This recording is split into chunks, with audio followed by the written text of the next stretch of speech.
If we were insects, then the most important sense would probably be the sense of touch, and the other senses would be coordinated with this tactile sensation. I'm only guessing since I don't know what an insect experience is. That is as the innermost opinionated as animals are. But according to scientists, it is the mosquito who is 80% of his brain is connected to the ear.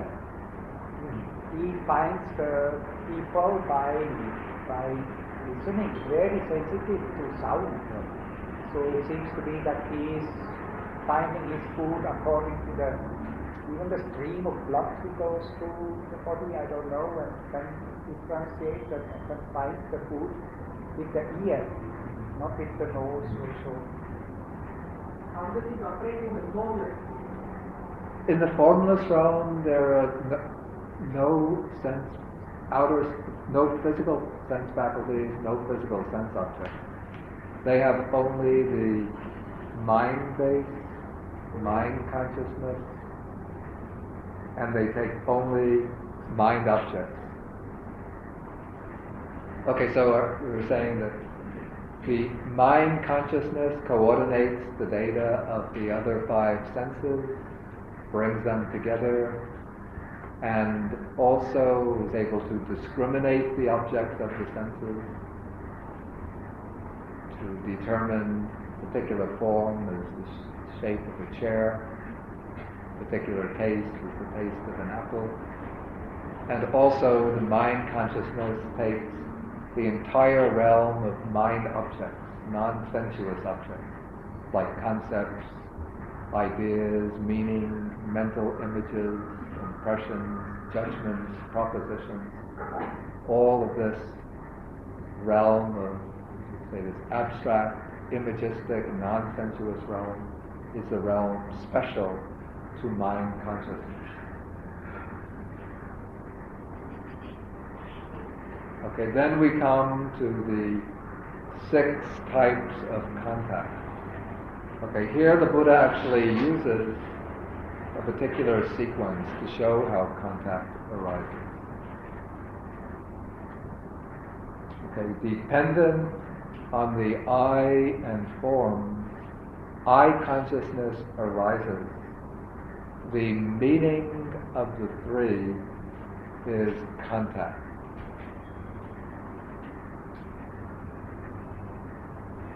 Okay, so we can see that contact depends upon these 3 things: the I, forms, and I consciousness. So, if there is the I, for example, but no forms are coming into range, then there's no arising of I consciousness. For example, even if forms are coming into range, but if one is, say, sitting with the eyes closed, listening to a piece of music very intently, then maybe some very beautiful form comes into the room. But with the eyes closed, absorbed in the piece of music, then one doesn't see that form. I'm objective to that. But in certain kammas, there is the visual and the audio, so that when the sound is heard and the eyes are closed, there can be a certain coordination that also the sound is producing, like on an oscillograph picture. The oscillograph which signs the picture of the sound. So when somebody has a habit to visualize, he will be stimulated by sound, and simultaneous that may occur that he has also visual experience and sound experience. I'm not sure that experience would be a case of actually seeing forms. It seems to me it would be more like the function of imagination. One would be seeing them with one's mental eye. Got a mental eye, but of course, and there is the mental ear and the mental eye, which we have both in there. Yeah. No, in the Diva Chakku and the Diva Sota. Yeah. So this is the eye plus accessory. So it seems to be that that can crystallize in the brain that the visual part is close to another part and jumps. That is possible. I don't know. I have any words.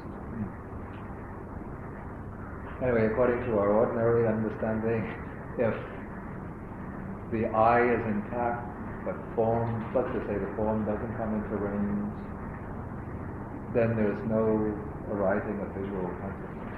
Okay, so visual consciousness depends upon the eye and form, and when consciousness goes out to the form through the eye, it, so to speak, touches the form, not literally, but it meets the form through the eye. And that meeting of consciousness with the form is called contact. This is like you have two people who have never met before, and one person introduces them with somebody known to both people and says, "John, this is James." Then the two men stick out their hands and shake hands when they meet. Okay, let us say Peter is the one who introduces the two men. So John is like the sense of, James is like the sense is like consciousness. Peter is like the sense faculty, and the shaking of the hands is contact.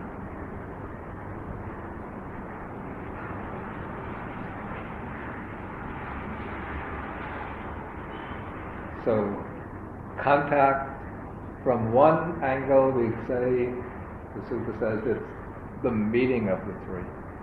But when you say that the three are meeting, it's not just like taking three cups and putting them together on a platter, but rather the meeting is something which is much more intimate than that.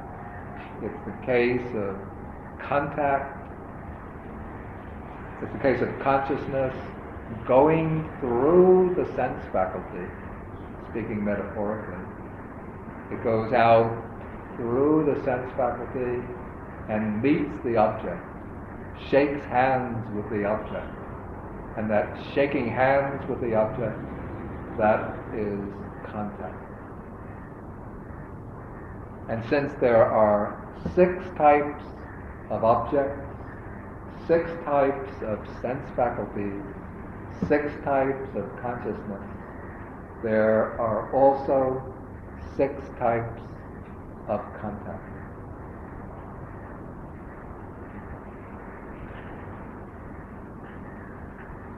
Okay, so we have this now completed the 6 types of consciousness. Okay, that is the 4th of the 6 sets of 6. Okay, now the 6 classes of feelings should be understood. Okay, now the Buddha will show how the feelings arise through contact. Okay. Dependent on the I and forms, I consciousness arises. The meeting of the 3 is contact, and now with contact as condition, there is feeling. So feeling arises in dependence upon contact, and the feeling is distinguished according to the type of contact. That is, when contact occurs through the I, as the or when the contact arises through the meeting of I forms and I consciousness, then it is called visual contact or eye contact. And the feeling that arises through visual contact is called feeling produced through visual contact. Similarly with each of the other sense faculties, with the other types of contact. So there are 6 types of contact and 6 types of feeling which are conditioned by those types of contact. And the 6 types of feeling get their names from the types of contact through which they arise. Feeling born of visual contact, feeling born of ear contact, feeling born of nose contact, tongue contact, body contact, feeling born of mind contact. Also, some other suttas distinguish the contacts and the feelings still in other ways. The contacts can be either pleasurable, painful, or neutral, right? And when there is a pleasant contact, what kind of feeling will arise from that? What kind? A pleasant feeling. When there's a painful contact, what type of feeling? Painful feeling. And when there is a neutral contact, a contact which is not especially pleasant, not especially painful, what type of feeling arises? What kind? Non-feeling. Neutral feeling.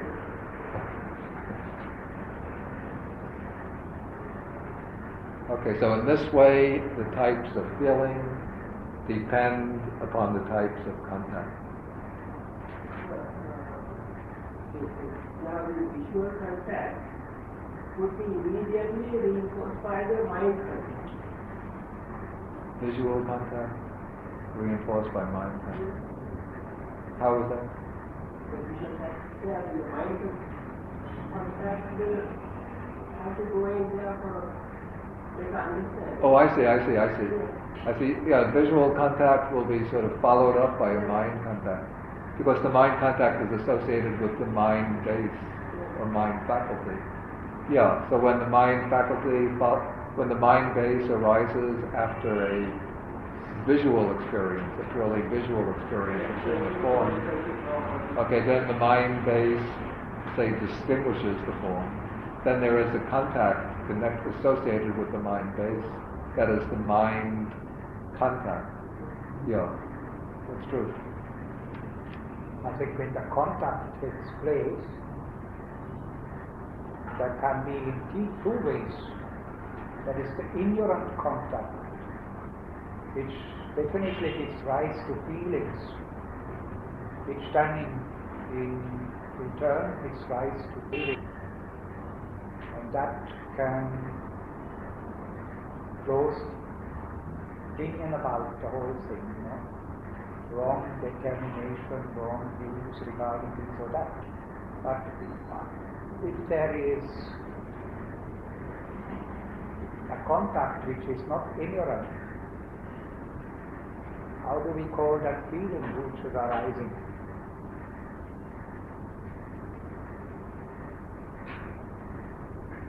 What do you call it?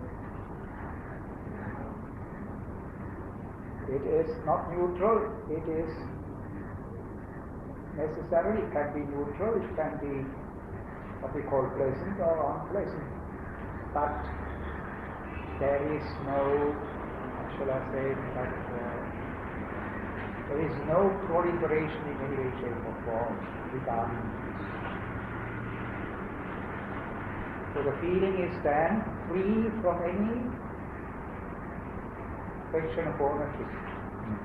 In that way, we can say the feeling is liberated, it is gone in the conventional sense.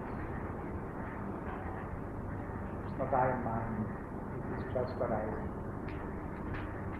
The problem is the ignorant contact. And the other thing will always work, you know.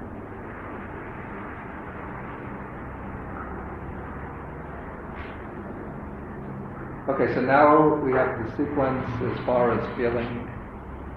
I think in this sequence, it's all considered sort of under the heading of ignorance contact. Because it's to take it as far as craving. Okay, so now we come to the sixth set of six. These are the 6 classes of craving.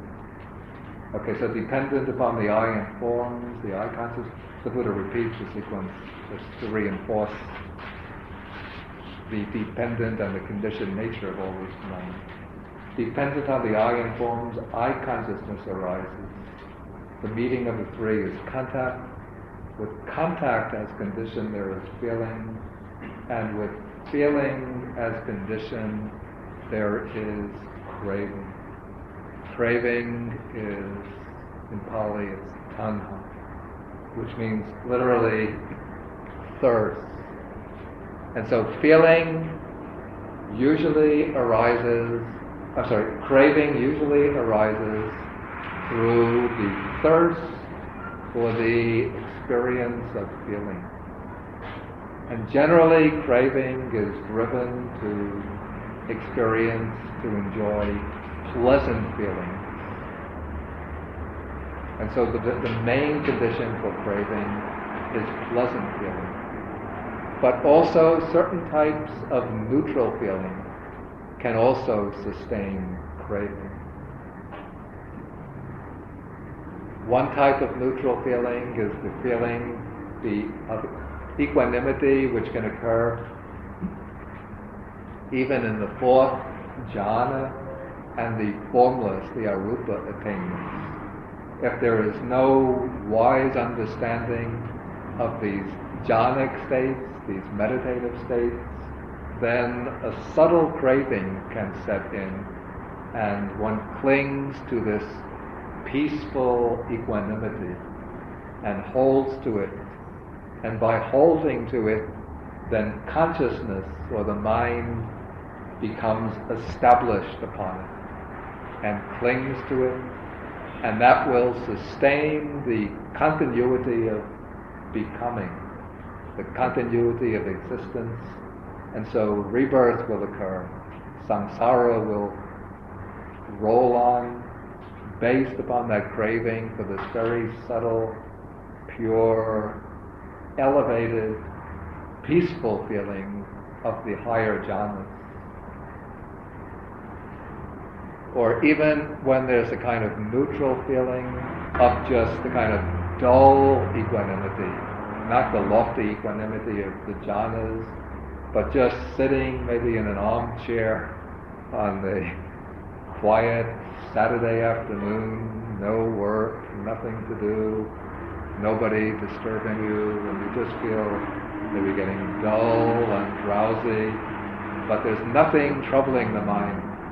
On the one hand, it's not a special state of excitation, of pleasure, thrilling, pleasant feeling, but it's just a rather dull, drowsy state of complacent equanimity. There will be a clinging to that dull, neutral feeling, that sense of security that comes with that dull, neutral feeling. That also is a craving. And they say that there can be craving even in the case of painful feeling. Generally, people don't have craving directly for the undergoing pain. Then they will feel driven to escape from that pain by indulging in some type of sensual pleasure which will bring pleasant feeling. That's why in another sutta the Buddha says that when the uninstructed worldling is impinged upon by painful feeling, then he seeks to escape from it by engaging in indulging in sensual pleasure. The reason is because he doesn't know any escape from painful feeling apart from sensual pleasure. Okay, so in this way, craving arises dependent upon feeling, and it's sustained by all three types of feeling arisen through each of the six sense faculties. So thus we come now to the conclusion of the sixth set of six. And I think we have to say, congratulate the Buddha on quite a brilliant analysis of experience. Because this is, I think, something that one doesn't find in Indian thought or in any kind of philosophical thought before the time of the Buddha. Such a very exact, minute, precise, detailed dissection of experience into its constituent factors. And one finds not only this very precise analysis, but also a disclosure of the conditioned structure of experience. He shows how each particular component or set of components arises in relation to the other components. That is, we have underlying this six sets of sixes, underlying it we have the principle of conditionality, idappaccayata, specific conditionality, or paticca samuppada, dependent origination.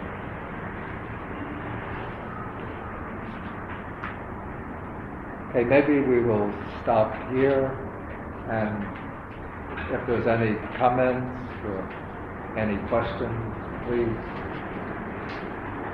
I think this sutta is far more useful to study or to ponder upon than going straight forward to some Abhidhamma studies.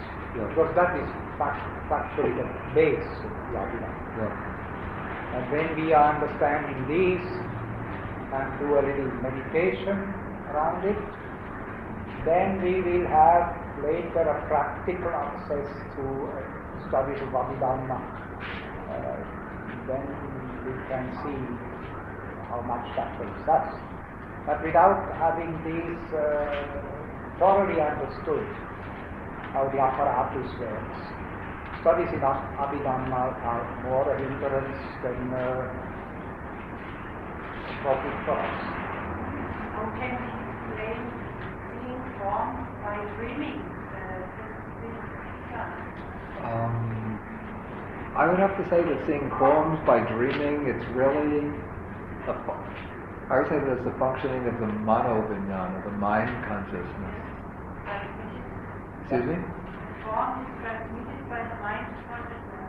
And maybe this rapid eye movement is the eye consciousness, because we can't dream in any state of sleep. We can only dream when the rapid eye movement takes place. Perhaps that, I really don't know enough about the physiology of sleep.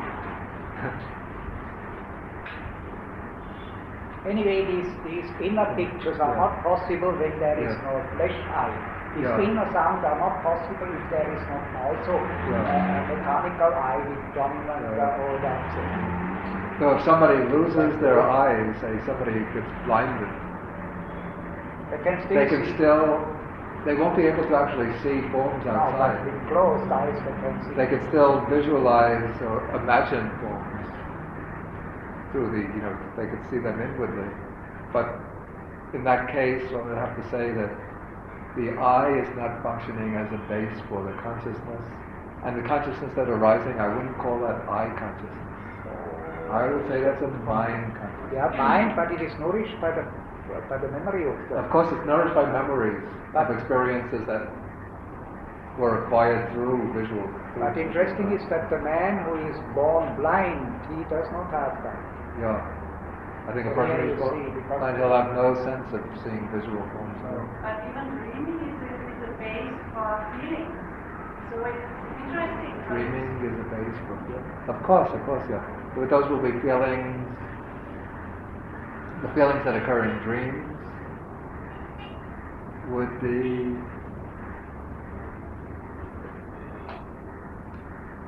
the feelings that accompany by mano-vijnana.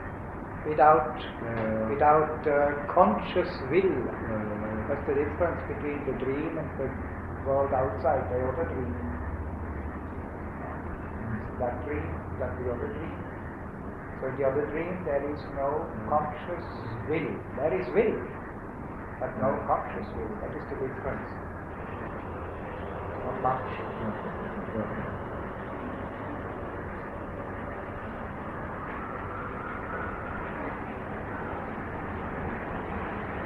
Any further?